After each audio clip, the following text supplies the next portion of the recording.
Have you ever noticed that even when you know something isn't that bad, you still feel anxious, sad, or frustrated? You might tell yourself, I know this doesn't make sense, and yet the emotion is still there.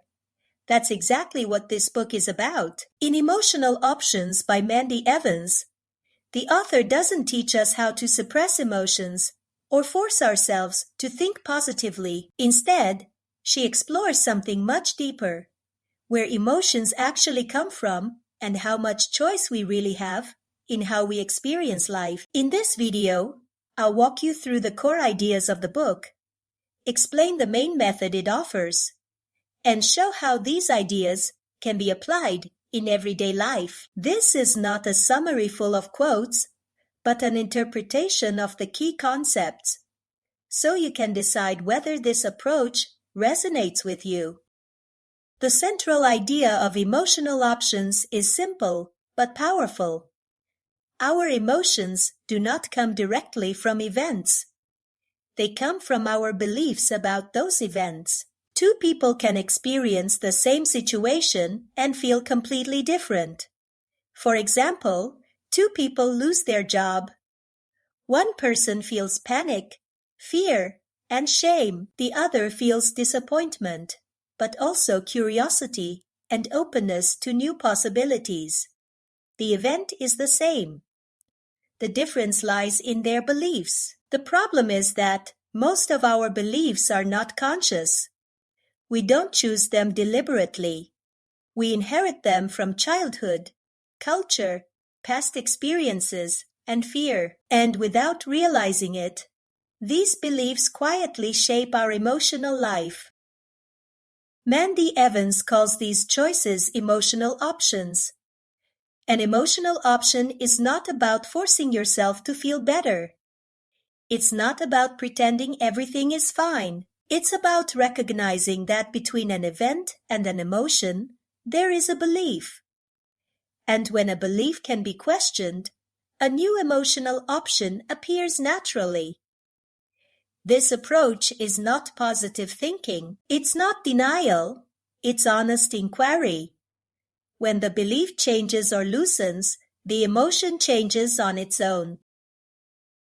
The heart of the book is a method called option dialogue.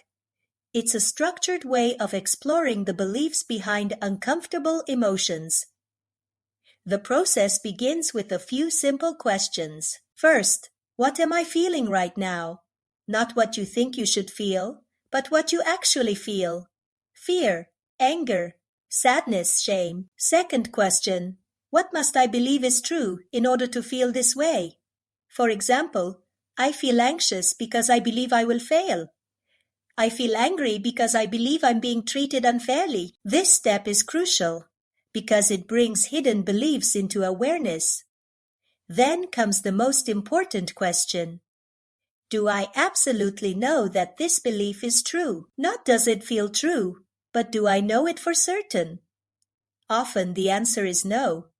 And finally, how would I feel if I did not believe this thought? This question opens space, not to replace the belief immediately, but to experience what freedom might feel like. Short example, let's say someone is afraid of speaking in public. The emotion is fear. The belief might be, I will embarrass myself.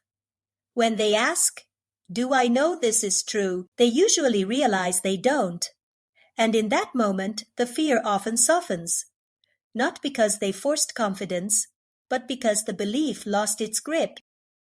Another key idea in the book is acceptance. Acceptance does not mean giving up. It does not mean approving of everything. It means stopping the internal fight. When we tell ourselves, I shouldn't feel this way, we add resistance on top of pain. Mandy Evans emphasizes that real change begins when we allow ourselves to see what is actually happening inside us without judgment. When we stop fighting our emotions, we gain clarity, and clarity makes change possible, so makes an important distinction between need and desire. Need often comes from fear and lack. Desire comes from curiosity and inspiration. For example, I need a relationship so I won't be alone. That's need. I want a relationship because I enjoy sharing my life. That's desire. When we act from need, our emotions tend to be heavy and urgent. When we act from desire, there is more ease, creativity, and openness. The book encourages us to listen carefully to what motivates us and to gently shift from need to desire. Summarize emotional options in a few points. First, emotions are not enemies. They are signals pointing to beliefs. Second, beliefs are not facts. They can be questioned. And third, we often have more choice than we realize. This book doesn't promise constant happiness. It offers something more realistic and valuable. Emotional freedom through understanding is not about fixing yourself. It's about understanding yourself. And when understanding deepens, life naturally becomes lighter. If this video resonated with you, I'd love to hear from you. What belief do you notice affects your emotions the most? Feel free to leave a comment. And if you enjoyed this kind of content, you can like the video and subscribe to the channel. Thank you for watching.